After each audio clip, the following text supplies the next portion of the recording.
Kumusta mga kaboxing? This is Boy Kalawang TV. So update lang po tayo mga idol sa naganap na labang Jesse Bam Rodriguez at Juan Francisco Estrada na ginanap kahapon sa Phoenix, Arizona, USA. So dahil po sa naganap na laban na yan ng dalawang boksingero, maganda nga po ang ipinakitan laban ng dalawang boksingero sa ibabaw ng lona. Dahil parehas nga po nilang napabagsak ang bawat isa. Dahil pinabagsak nga po ni Jesse Bam Rodriguez itong si Juan Francisco Estrada sa ikaapat na bahagi ng laban. Habang gumanti rin po ng isang knockdown itong si Juan Francisco Estrada sa round number 6, bagsak si Jesse Bam Rodriguez upang mabilangan nga po siya ng referee. Ngunit mga kaboxing, pagsapit nga po ng ikapitong bahagi ng laban, dito na nga po tinapos ni Jesse Bam Rodriguez ang laban matapos nga po nitong matamaan ng isang solid body shot sa katawan si Juan Francisco Estrada upang mamilipit nga po ito sa sobrang sakit at hindi na po nito nagawang makatayo pa sa laban.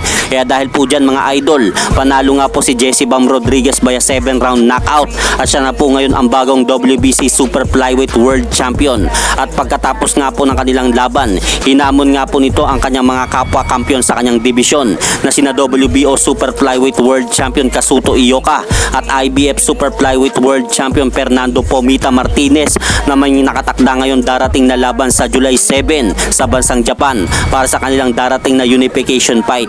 Kaya dahil po sa pagkapanalo ni Jesse Bam Rodriguez kay Juan Francisco Estrada, umabante na nga po ang kartada nito sa 20 na panalo at walang talo at 13 po dito ay natapos via knockout. Habang nalasap naman po ni Juan Francisco Estrada ang ikaapat na talo niya sa professional boxing dahil bumagsak na nga po ang kartada nito sa 44 na panalo at 4 na talo. Kaya ganap na nga pong 3 Division World Champion si Jesse Bam Rodriguez dahil sa pagkapanalo po nito kahapon kay Juan Francisco Estrada. At hanggang dito na lang po muna ang aking update sa mga aganapan sa mundo ng boxing. At syempre mga idol, pakisuporta nyo naman po muna ang ating munting channel. Maraming salamat po.